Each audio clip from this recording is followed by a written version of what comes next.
Pavithra golden செக்ஸில் ரிப்பீட்டடாக நம்ம கேட்டு நம்ம சோல்ட் அவுட் சொன்ன கலர் காம்பினேஷன்ஸ் எல்லாமே பார்த்தீங்கன்னா இப்போ ஆஃப்டர் லாங் மந்த்ஸ்க்கு அப்புறம் ரீஸ்டாக் எடுத்தாச்சுங்க. அதுவும் பார்த்தீங்கன்னா நியூ கலர்ஸும் வந்து ஆட் பண்ணியிருக்கேன் பவித்ரா செக்ஸில். இது எல்லாமே பார்த்தீங்கன்னா ரொம்ப ஹிட் காம்பினேஷன். திருப்பி நீங்கள் எல்லாருமே நம்ம கிட்ட கேட்ட கலர் காம்பினேஷன் மஸ்டர்டில் வந்து ரொம்ப சூப்பரான ஒரு காம்பினேஷனுங்க. அதில் வந்து கோல்டன் செக்ஸில் உங்களுக்கு பெரிய பெரிய கட்டத்தில் வந்துடும். இதை வந்து பார்த்தீங்கன்னா உங்களுக்கு பல்லு அண்ட் ப்ளவுஸ் பீஸ் நல்ல ஒரு கான்ட்ராஸ்ட்டில் வந்துடும். உங்களுக்கு ப்ளவுஸ் வந்து கண்டிப்பாக 1 மீட்டர் உங்களுக்கு வந்துருங்க.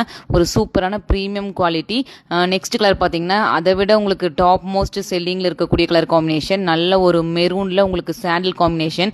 இதெல்லாம் ஓணம்க்கு இப்போ நீங்கள் சூஸ் பண்ணுறீங்க அப்படின்னா சூப்பரான பர்ஃபெக்ட் கலர் காம்பினேஷனுங்க. நல்ல ஒரு அழகான டார்க் மெரூனில் ஹாஃப் ஒயிட் கலந்த மாதிரி உங்களுக்கு பார்டர் வந்துடும். எஸ்பெஷலி இந்த கலர் காம்பினேஷனில் வந்து ரீசெண்டாக நான் சோல்டு சொன்னாங்க. இப்போ பார்த்த உடனே உங்களுக்கு பிடிச்சதை புக் பண்ணிக்கோங்க கேட்டவங்க எல்லாருமே. நெக்ஸ்ட் கலர் பார்த்தீங்கன்னா செம்ம கலர் காம்பினேஷனுங்க. இந்த க்ரீன் வித் உங்களுக்கு டார்க் நேவி ப்ளூ பார்டர்லாம் வந்து பார்த்தீங்கன்னா ரொம்ப ரொம்ப ரேருங்க. இந்த க்ரீனில் வந்து நம்ம அப்லோட் பண்ணோம் அப்படின்னா எந்த ஒரு பேட்டர்னாக இருந்தாலுமே சோல்ட் அவுட் ஆகிடும் உடனே. இதில் வந்து ஒரு சூப்பரான ஒரு கலர் காம்பினேஷனில் நம்ம கொண்டு வந்திருக்கோங்க. இது எல்லாமே பார்த்தீங்கன்னா just for the price of 999 நம்ம கொண்டு வந்திருக்கோம். வெயிட் பண்ணாமல் ஆர்டர் பிளேஸ் பண்ணி